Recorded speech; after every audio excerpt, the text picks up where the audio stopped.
the way we now approach graphic arts, what does that involve for the person that doesn't know what we're talking about? Our program that Karen and I went through together, it's actually a Bachelor of Arts in Art with a concentration in graphic design. So first and foremost, they teach foundations in art, learning various mediums and the principles of composition and how to conceptualize.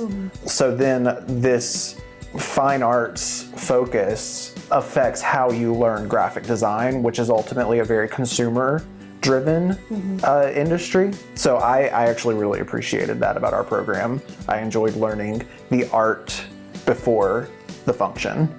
I prepped all of high school to be an architect. I took all the drafting classes, and that's what I wanted to do. In my senior year, I had a whole crisis and decided that sounded really boring. I'm so glad that the decision happened the way it did, because obviously I made a lot of really valuable connections. I got a great education.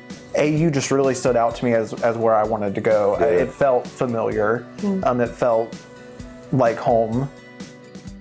One of the things that you did that we want to talk about is you helped the little town of Pelzer. Right.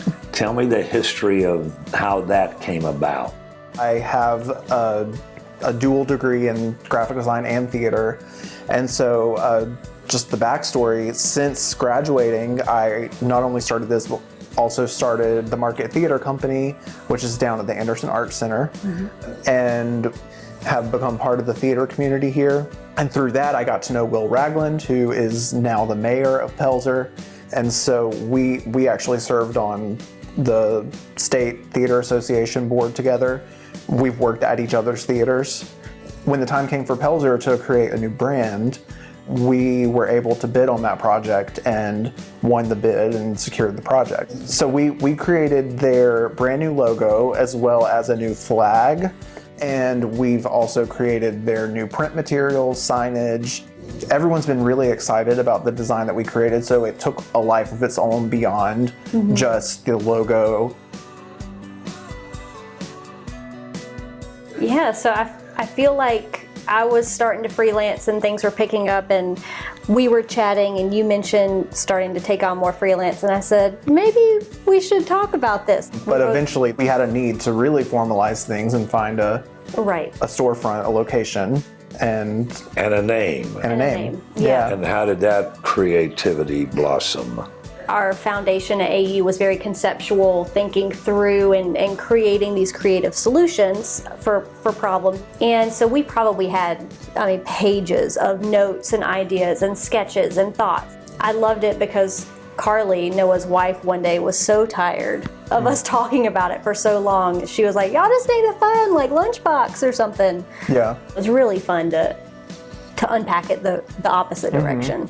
When we see the logo for Pelzer, describe it. What's on there for me? We didn't want to capture Pelzer as it was, but we also didn't want to erase what it was. So we tried to kind of marry the future and the past in this vintage style logo.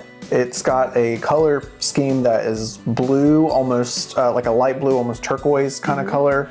That's evocative of the river that goes through town, and which is a symbol to us, as we discussed it with the town residents, of the future of Pelzer, of the activity, the potential future growth and development. How cool is it to actually get input from the residents?